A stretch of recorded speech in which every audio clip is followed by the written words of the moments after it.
fellow YouTuber and friend of mine, Hiding in Public, made a video wherein he discussed how Made in Abyss hooks its viewers. In this video, he discussed many of the ways that Made in Abyss stood above so many other animes in his first 2 episodes. I liked those around. In fact, I liked it so much that I decided... I don't even know why I care so much. It's fucking stupid.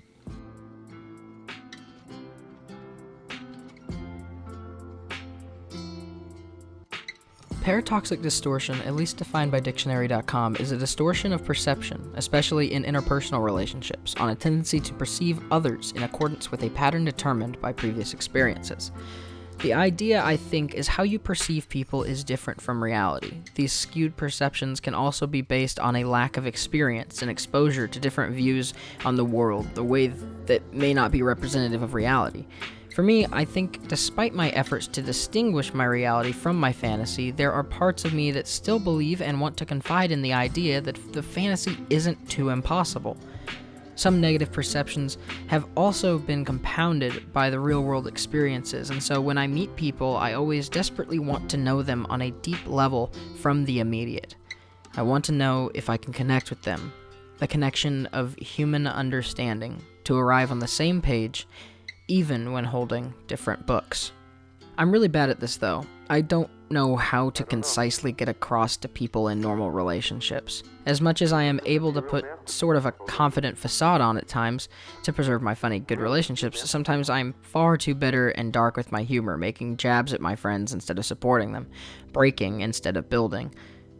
I have, and I guess I still do, tell myself that since I can't get it out normally, then I can express myself through art. So I've made music, played shows in bands, and felt really happy doing that, but when any sort of modicum of success came my way, I always ended up stepping back from the music.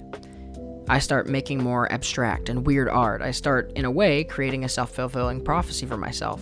I don't think I can relate to or be accepted by a crowd, so when that does start to happen, I psych myself out by going farther off the reservation and making things that are harder to enjoy for others. And then, whenever it works and less people enjoy it, I feel sad and less accepted. It's entirely self-contained, a sort of fight, a contradiction within myself. Art for me has always been personal. Not about raw talent, but about raw expression and skill. An emotional meltdown of the brush, or the guitar, or the pen, or the edit, not just in my art, but in the arts of others, obviously. I constantly seek out not the most orchestrated pieces, but the most emotionally open and available. Not shaded in narcissism, or ego, or an extroversion for success. The last 3 nights I've been going through constant nightmares, unable to sleep. I don't even have a lot going on right now. No significant diet changes, no real minor personal confusions, or nothing. It's just in my head.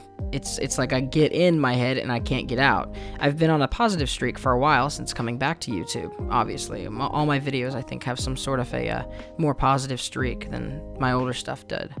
Able to work out the understandings and specific things I talked about. First, talking about a want to be needed, and then how that want can lead to paratoxic distortions of relationships in rom-coms, and then that toxic possibility of escapism going too far. The next week was supposed to act as a counterbalance, discussing more the details of what times escapism is okay or even good, and then talking about the times you should stay. The week after that was then showing how to become the stronger you, the one that you weren't opposed to become a more self-confident, powerful self who could stay and then do something about it. But the issue I get is after holding up that stronger self for a while, I end up at a want to be needed again, because I get tired. And comedically, this video kind of fills that gap. I'm falling back into my cycle. Trying not to, and maybe I won't fall back this time, but it's reasonable to say that I might. I used to have a problem with my old videos.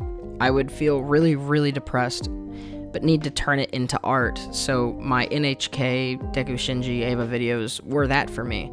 After covering these shows, though, I found that I was still depressed, but Instead, I was running out of shows to draw from, because for it to be art, it has to be something of intellectual value too, right? It can't just be me crying for 5 minutes. I want to make a statement, sort myself out, have something to say.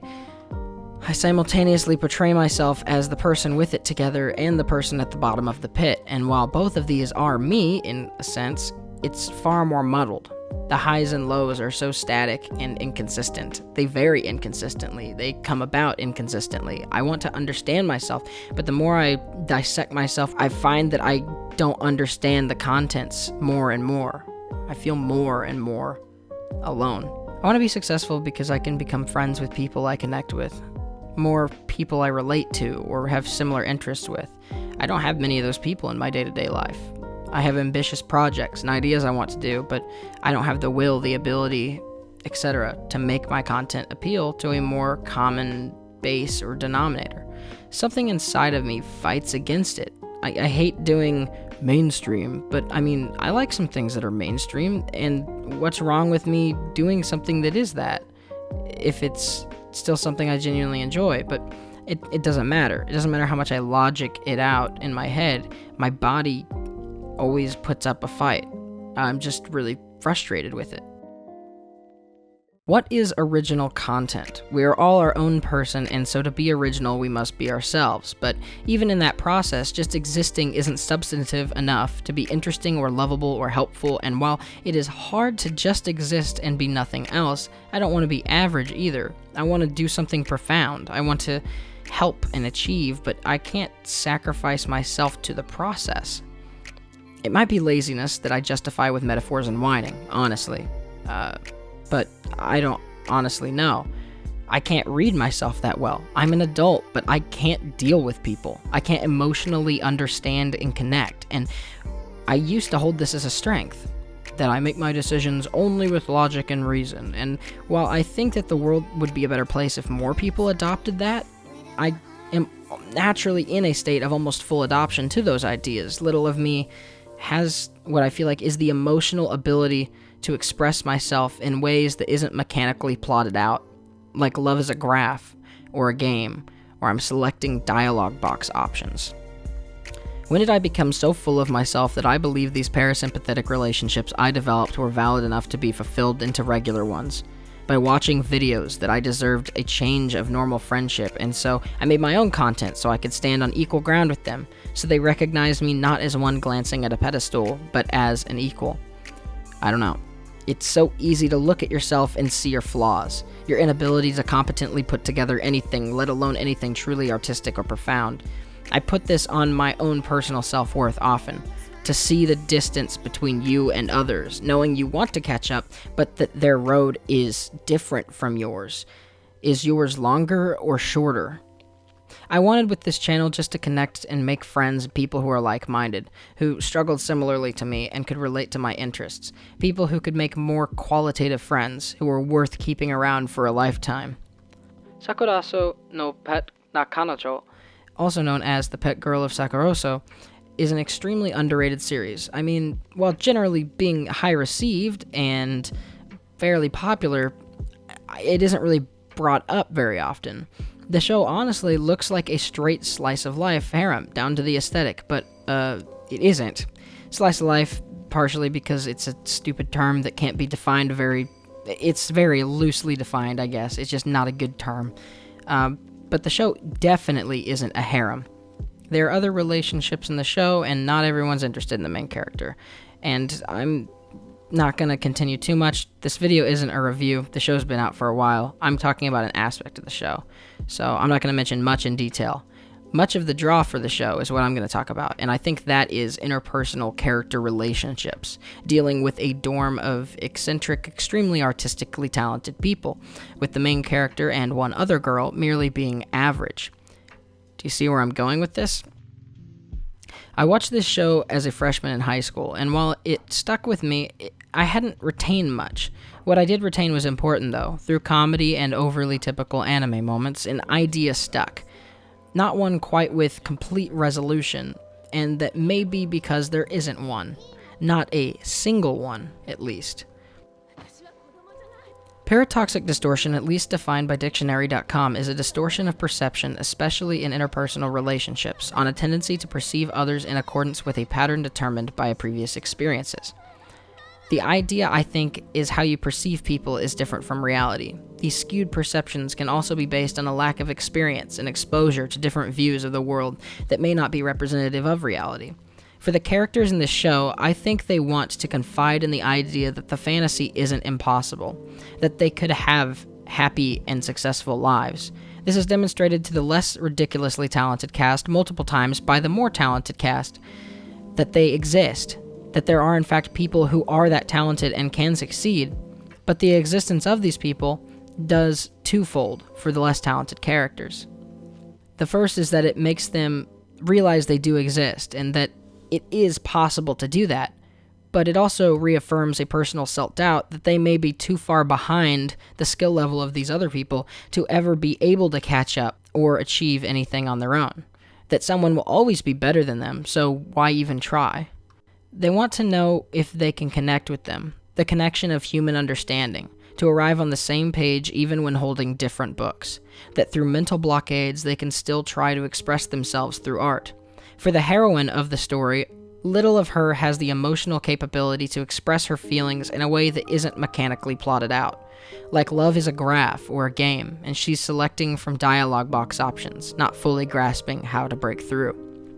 With the main character Sorata, and especially Nanami, there is a frustration and struggle to stand on equal ground with them, so their friends recognize them, not just as one glancing at a pedestal, but as an equal, someone to share in hurt and compassion and trust and love. I wanted this channel to connect and make friends with people who are like-minded, who struggled similarly to me, and could relate to my interests. People who could make more qualitative friends, who were worth keeping around for a lifetime. And I don't know who to thank that it has worked. Along with multiple YouTube friendships I have made close friends with, there are people who randomly came across my video that have become really good friends. My friend Ben, who found me at less than 100 subscribers, have now been close friends with him for months, and we've talked about a length of different topics, completely unrelated to my videos, or anything my videos talk about. This is the power of the internet, of YouTube, to connect hours of distance and seconds of time, but Ben is also an artist, and Sakurasou is one of, if not his favorite anime. It's so easy to look at yourself and see your flaws, your inability to competently put together anything, let alone anything truly artistic and profound. I put this on my personal worth often, to see the distance between yourself and others, knowing that you want to catch up, but that their road is different from yours. It's hard to keep your eyes focused, to not break down from time to time, to not feel so alone, so misunderstood, like your page is the only copy and no one could connect. Sakurasou identified with that subtly. The roads are different distances. Your paths are all different in minuscule or amazing ways. Different cards, decks, books, rules. Life isn't fair. Is your path longer or shorter? It's easy to get caught up in this mindset and spiral, at least for me. But this is no excuse to stop trying. Your path is different, but your happiness is too.